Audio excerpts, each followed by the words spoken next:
Bismillahirrahmanirrahim. Alhamdulillah rabbil alamin wal aqibatu lil muttaqin wa la udwana illa 'alal zalimin. Ikhwatu iman, ada beberapa pertanyaan dari sahabat-sahabat dalam taklim tadi. Yang pertama, bagaimana cara mengatasi jin dasim yang menempati bagian-bagian rumah kita yang jarang dipakai? Maksudnya begini, bila antum punya salah satu ruangan di rumah, kamar kosong jarang ditempati, atau kamar itu dikhususkan untuk tamu, itu malah bagus. Artinya punya tempat kamar untuk tamu yang memang sesuai dengan sunnah Nabi SAW untuk memuliakan tamu. Sebagaimana hadis Nabi SAW, man kana yu'minu billahi wal yawmil akhir falyukrim dhaifah. Barang siapa yang beriman kepada Allah, beriman kepada hari akhir, maka muliakan tamu. Berarti kan harus punya kamar ya untuk istirahat tamu.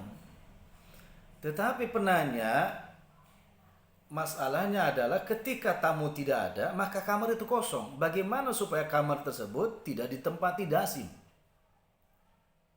Maka jawaban yang pertama, kamar tersebut ketika tidak ditempati oleh tamu, maka antum sahibul bait, jadikanlah kamar itu sebagai tempat ibadah sunnah. Qiyamul lail antum di kamar tersebut, tilawah bersama keluarga di kamar tersebut, membaca hadis, menghafal hadis, murajaah Al-Quran, ya di situ. Jadikan pokoknya untuk beribadah. Insya Allah dasim akan lari dari tempat tersebut. Kenapa? Karena dasim mengatakan ini bukan tempatku, karena ada yang menempatinya, selalu ramai. Walaupun antum hanya melakukannya dalam sehari satu kali, entah itu pagi atau ba'da salat maghrib. Antum pulang dari masjid, ajak isi antum di kamar tersebut dengan anak-anak antum untuk membaca Quran, kemudian membacakan hadis, belajar agama. Insya Allah itu dasim, maka tidak akan menempati kamar tersebut. Dasim akan berkata kepada teman-temannya, tidak ada tempat nginep, tidak ada tempat untuk berdiam. Kenapa? Karena tempat ini ada yang punyanya. Itu solusi yang pertama.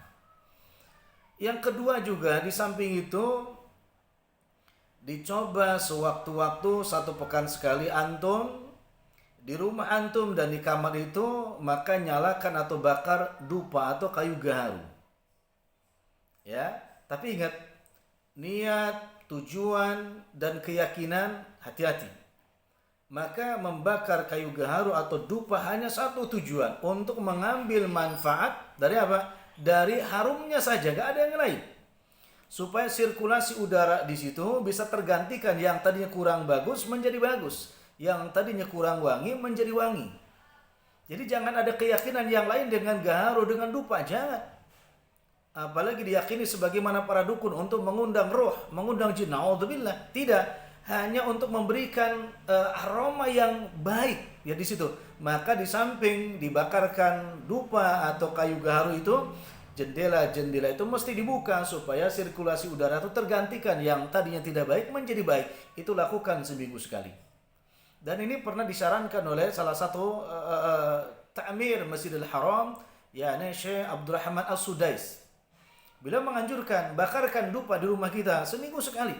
Dan bukalah kamar-kamar kita jendelanya, supaya udara yang tidak baik itu keluar dan digantikan dengan udara yang baik. Ini dupa. Kalau ditanya, apakah dalilnya membakar dupa itu ada? Ada. Bahkan Imam Malik, Imam Malik pernah, beliau juga memerintahkan kepada pelayan beliau, budak-budak perempuan yang masih kecil, ya, budak perempuan yang masih kecil, ketika menyambut para tamunya, beliau bertanya, Imam Malik bertanya, apakah kalian datang ke sini mau bertanya masalah agama, ya, atau selainnya? Kalau bertanya masalah agama, maka Imam Malik memerintahkan kepada siapa? Pelayannya untuk membakar dupa, wewangian tersebut. Beliau kemudian mandi, memakai pakaian yang bagus, ya. Kemudian mulai beliau menghadap kepada jamaahnya yang ingin bertanya seputar agama dan beliau menjelaskan dengan khusyuk. Tetapi di situ ada dupa. Untuk apa? Ya, tujuannya biar ruangan wangi, tidak ada yang lain. Dan itu sepakat dibolehkan. Misalkan di dalam manhajus syar'i, ya, di situ dijelaskan kalau memang dupa itu atau kayu gaharu itu hanya mengambil manfaat untuk sekedar supaya wangi, itu dibolehkan. Tapi kalau selain itu, ya, maka syirik. Sekali lagi, selain itu untuk keyakinan mistik maka syirik. Ya, alhamdulillah di rumah ana juga seminggu sekali bakar dupa, ya, supaya aroma dari samping, bau yang bakar ban segala macam tergantikan dengan aroma dupa itu. Itu yang kedua. Solusi yang ketiga atau tambahan yang ketiga, ikhwatu iman, adalah jelas kalau di rumah kita tadi zikirnya membaca Al-Baqarah, itu sudah ana gak bahas lagi, itu sudah jelas pasti dibaca. Yang ketiga, tempat-tempat antum, misal di kamar, itu maka hindari menumpuk-numpuk kardus, menumpuk-numpuk karpet, ya. Itu harus dikemas atau dibuatkan sebuah tempat sehingga tidak bertumpuk-tumpuk. Karena itu bisa dijadikan sebagai apa? Tempatnya dasin tadi. Kan sering itu di kamar numpuk kardus dan sebagainya, atau karpet, ya. Itu enggak. Ya, karpet boleh tapi dimasukkan ke tempat dan ditutup kembali sehingga tidak bertumpuk di atas kamar atau bertumpuk di atas lemari. Itu yang ketiga. Dan yang keempat, jangan coba-coba mengusir jin memakai mantra, karena mantra bagian daripada sihir, ya, dan sihir haram hukumnya. Pelaku sihir dihukumi sebagai kafir. Memakai jasa tukang sihir juga keluar dari keislaman. Belajar sihir juga termasuk kafir. Maka Umar ibn Khattab menghukumi para pelaku sihir di had atau dihukum, kata beliau, haddus sahir dorbatun bis saifi. Had atau hukuman kepada para pelaku sihir adalah dipenggal lehernya dengan pedang. Itu dahsyatnya. Antum juga jangan mengambil kesimpulan yang salah. Wah, dulu aja malaikat Harut wa Marut belajar sihir yang dijelaskan Al-Baqarah 102. Enggak begitu. Harut wa Marut diutus oleh Allah Azza wa Jal ke negeri Babil atau Babilonia. Karena negeri Babil itu penghuninya pada mengamalkan sihir. Ya, penghuni negeri Babil itu pada mengamalkan sihir. Dan dengan madaratnya, bahayanya sihir, sehingga rumah tangga bercerai-berai, permusuhan, pembunuhan, dan lain sebagainya. Maka Allah menguji malaikat Harut wa Marut dengan memberikan penjelasan bahayanya pengaruh sihir, sehingga terjadi perbunuhan, fitnah, kemudian perceraian, dan lain sebagainya. Itu ujian Allah. Allah menguji untuk negeri Babil atas siapa? Lewat malaikat Harut wa Marut. Seperti apa yang sering terjadi, mantra yang bahkan disukai oleh jin, bukan jin kabur, malah jin itu suka. Di antaranya, hei, kamu jangan saling mengganggu karena saya juga tidak akan mengganggu kamu. Gitu ya. Itu sering terjadi kalimatnya. Perhatikan. Seakan-akan benar pada salah besar. Kenapa? Kalau kalimat jangan saling mengganggu, jin itu mulai diusir oleh Allah Azza wa Jal ke muka bumi atau iblis ke muka bumi, maka tujuannya adalah ughwiyannahum ajma'in, untuk menyesatkan manusia. Ya, bahkan Allah katakan jin yang memang bersifat iblis. Ya, jin yang bersifat iblis, bukan jin Islam, maksudnya jin yang bersifat iblis yang fafasaqa an amri rabbi di Al-Kahfi ayat 50, yang fasik mengingkari perintah Allah Azza wa Jal, sumpahnya kepada Allah Azza wa Jal turunnya ke bumi, ya, la ughwiyannahum ajmain, untuk menyesatkan manusia. Jadi kalau kalimatnya jangan saling mengganggu, salah, karena memang jin itu tuh pengganggu. Ya, bagaimana dengan jin Islam, jin Muslim? Itu kau usah dibicarakan. Kalau jin Muslim tidak akan mengganggu. Ini jin kafir, jin munafik, jin fasik yang akan mengganggu manusia.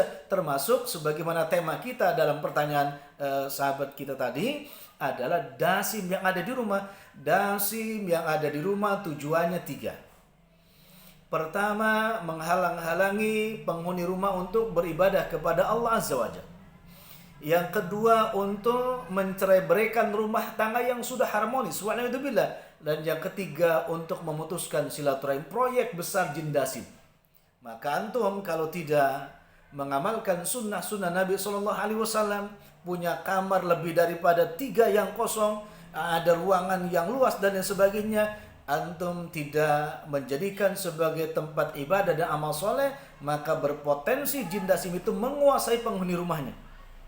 Ya, makanya sekaligus Anda jawab pertanyaan yang ketiga. Pertanyaan yang ketiga, Bapak bertanya, rumahnya katanya begitu baru ditempatin sering bau kotoran manusia, bau kotoran hewan, sebulan kemudian bau wewangian. Apakah itu jin atau malaikat? Maka untuk menjawab hal itu, jamaah sekalian atau Bapak yang bertanya, kemungkinan besar kalau sudah disurvei tidak ada yang bakar ban, ya kalau bau kotoran di rumah di dalam kan nggak mungkin orang masuk ke dalam, gitu ya. Kalau rumah semewah itu, gitu ya, itu bisa jadi itu jin. Tujuannya apa? Mengganggu penghuninya. Supaya apa? Pertama, mengganggu penghuninya supaya jauh kepada Allah Azza wa Jalla. Kedua, kalau dengan cara itu supaya jin itu dilayani, diladeni, sehingga tuan-tuannya memberikan sesajen. Sebagaimana orang-orang jahiliyah memberikan sesajen dengan memberikan rokok lisong, kopi hitam yang benar-benar pahitnya gitu kan, ditanya lagi mau apa, itu bisa. Seperti itu, ya, yang intinya untuk menyesatkan penghuni rumah. Yang tadi tidak harmonis, susah beribadah dan lain sebagainya. Dan pun kalau baunya wewangian, itu pun belum tentu selain daripada jin. Bisa juga jin, sebagaimana tipu dayanya. Ya, maka caranya untuk mendeteksi apakah rumah saya ini sudah dikuasai oleh jin dasim atau tidak, maka gampang. Gini, apakah penghuni rumah atau antum sebagai sahibul bait termasuk orang yang dimudahkan untuk beramal soleh? Kalau yang dimudahkan untuk beramal soleh, maka bersyukurlah kepada Allah. Karena insya Allah berarti jin tidak berpengaruh, tidak berdaya untuk mengganggu antum. Karena antum dimudahkan untuk sholat tahajud, suami antum dimudahkan untuk sholat berjamaah di masjid, anak-anak juga sholat tepat waktu, membaca Quran dan lain sebagainya. Berarti kan gak ada pengaruhnya. Dhaifah, lemah tipu dayanya dan antum berhasil.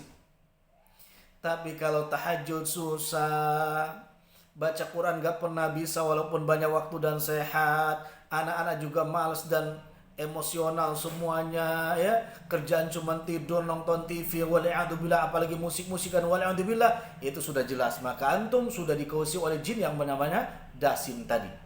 Itu cara mendeteksinya, Pak. Ya, kalau masalah wewangian dari malaikat bukan, hati-hati, jin pun juga bisa. Nanti di taklim berikutnya Anda jelaskan. Sisa nyata seorang kiai yang rajin beribadah, rajin sholat tahajud, punya pondok, ya, kemudian sudah bertahun-tahun beliau didatangi oleh seseorang di dalam selesai sholatnya, sholat malamnya, kemudian seseorang tersebut mengaku malaikat Jibril. Nanti Anda bahas ya di taklim yang lain. Sehingga dia dikasih ijazah oleh orang tersebut yang mengaku malaikat Jibril, bisa mengilhamkan, bisa menghafal Quran tanpa menghafal Quran.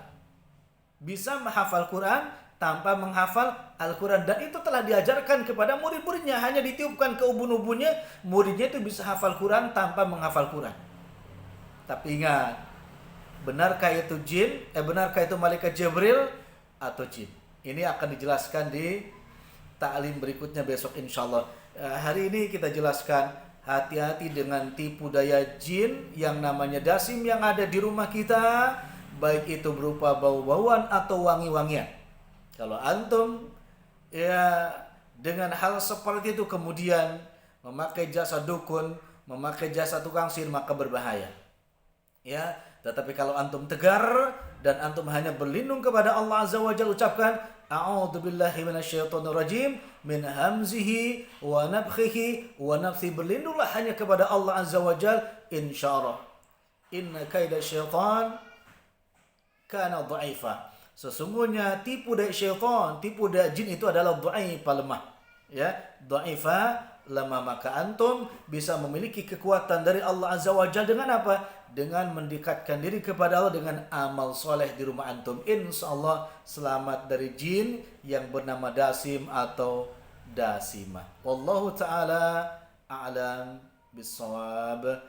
Subhanakallah bihamdik, asyhadu an la ilaha illa anta, astaghfiruka wa atubu ilaik. Wassalamualaikum warahmatullahi wabarakatuh.